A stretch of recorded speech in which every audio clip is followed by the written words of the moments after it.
こんにちは、月島です。今回はカナル型イヤーモニターの開封レビューをしていきたいと思います。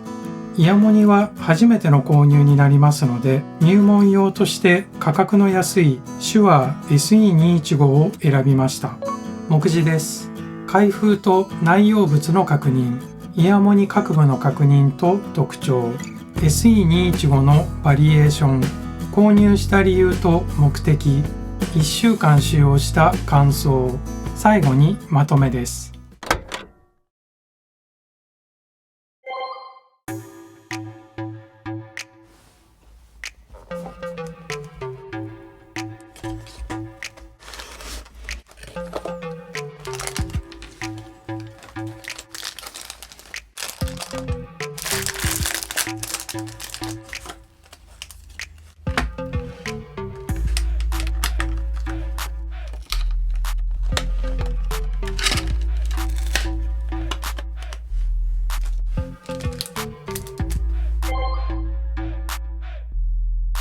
カナル型イヤーモニター、低反発イヤーピース、シリコンイヤーピース、キャリングケース、クリーニング用のツール、取扱説明書です。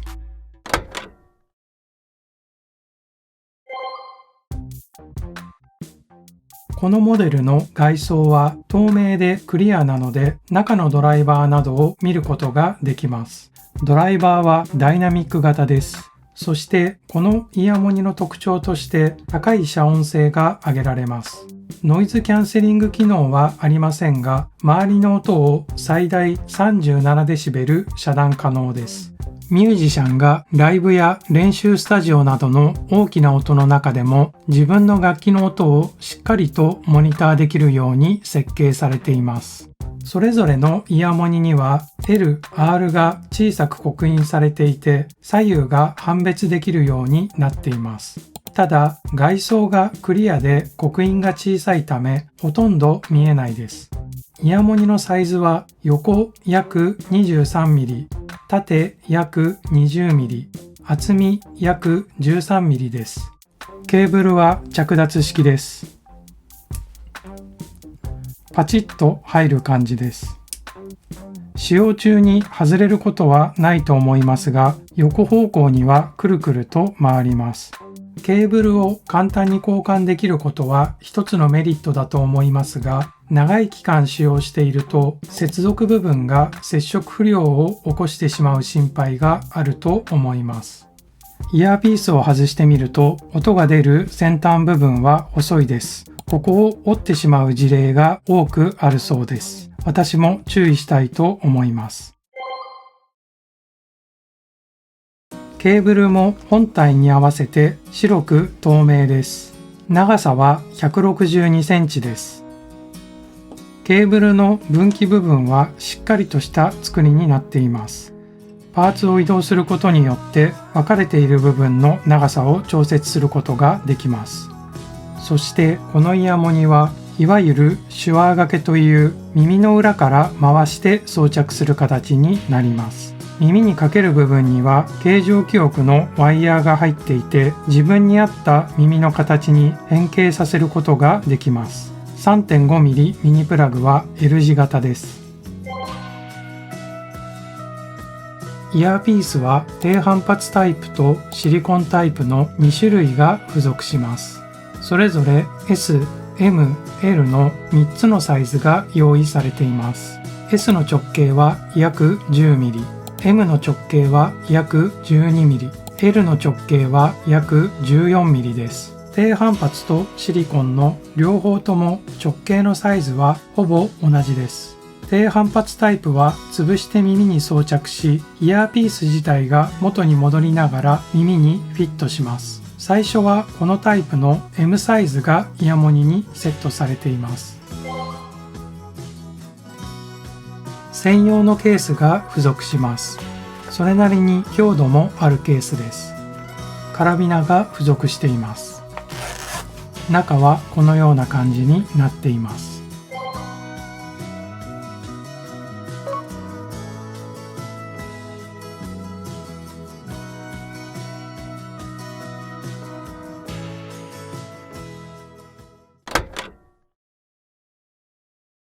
有線タイプの SE215 は2種類あります。私が今回購入した無印の SE215 は編集作業などをするプロ用に音がフラットに聞こえるようにチューニングされたモデルです。SE215SPE は一般リスナー向けにチューニングされていて、リスニングに最適になるように低音などが強調されたイヤホンになっています。ドライバー自体に違いはありません。また、付属するケーブルの長さに違いがあります。SE215 は162センチで、SE215SPE は116センチです。SE215 を購入した理由と使用目的は3つあります。1つ目はギター・ベースをレコーディングする時のイヤーモニターとして使用するためです。録音時にパソコンを操作するときはモニターやキーボードの方を向き、ギターを弾くときや足元のエフェクターを操作するときは下を向くため、頭をよく動かすことになります。ヘッドホンを使用している場合は重みでずれることがあり、そのおかげで集中が途切れてしまいます。そして録音するときは緊張もするので、ヘッドホンだと頭が熱いです。これは長年の悩みだったのですが、この SE215 が解決してくれると嬉しいです。2つ目は動画編集するときにも使用したいと考えています。今までは動画編集の場面に応じてヘッドホンや AirPods Pro を使い分けていました。ただヘッドホンは装着していると重くて熱く、AirPods Pro はワイヤレスであるために遅延が発生します。SE215 であればその2点を解消してくれると期待しています。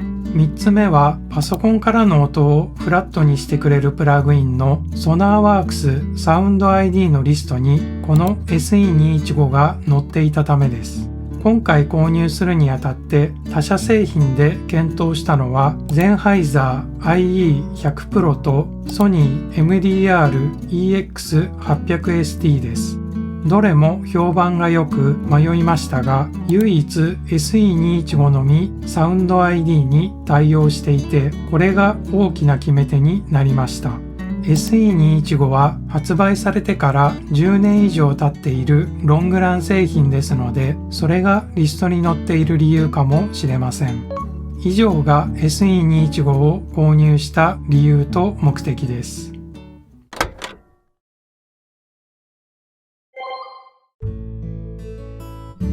手話掛けが難しい。ケーブルを耳の後ろから回すようにかけるのですが、これが難しくて慣れが必要だと感じました。また、イヤモニ本体とケーブルとの接続部分が回転してしまうことも装着が難しい原因の一つと考えられます。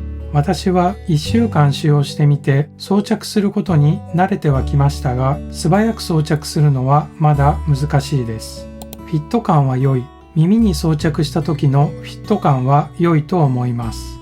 耳のくぼみにイヤモニ全体が収まりますので、多少頭を動かしたとしてもイヤモニの位置がずれることはありません。また、ノイズキャンセリングほどではありませんが、遮音性もそれなりに高いと思います。そしてメガネを使用する方の場合は耳の後ろにワイヤーをかけますので、場合によってはメガネと干渉します。ワイヤーを少し緩めるなどメガネと当たらないように工夫が必要になると思います。距離感、イヤーモニターというものは初めての購入ですので、この SE215 の音しか私は知りません。その前提での音質のレビューです。音の距離感については、すべての音が耳の近くで鳴っている感覚です。AirPods Pro などよりもすごく近い印象です。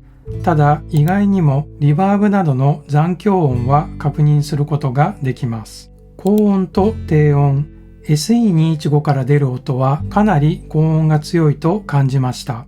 それもそのはずで、サウンド ID のキャリブレーションのグラフを表示してみると、5kHz あたりが 12dB くらい大きく飛び出ています。バンドサウンドで言うと、ちょうどドラムのハイハットやシンバルなどの音が強調される感じです。高音が強調されているために低音がモニターしにくい感じも受けます。サウンド ID を使用して出音をフラットにしつつ1週間ほど使用してみましたが、5kHz あたりを 12dB ほど大きく補正していますので、今のところ全体的な音質に違和感を感じています。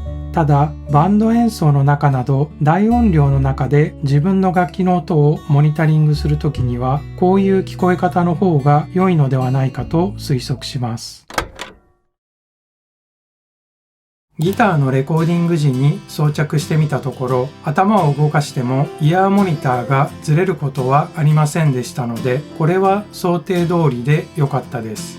また、イヤーピースは低反発とシリコンタイプの2種類がありますので、自分に合う方を選べるのは嬉しいです。他に私が感じたのは、静かな室内でこのイヤモニを使用する場合は、強い高音に対していかに耳が慣れてくるかが今後使用していく上でのポイントになると思います。ヘッドホンよりも軽く、暑さで蒸れることもありませんので、これから使用していくのが楽しみなイヤーモニターです。それでは最後までご視聴ありがとうございました。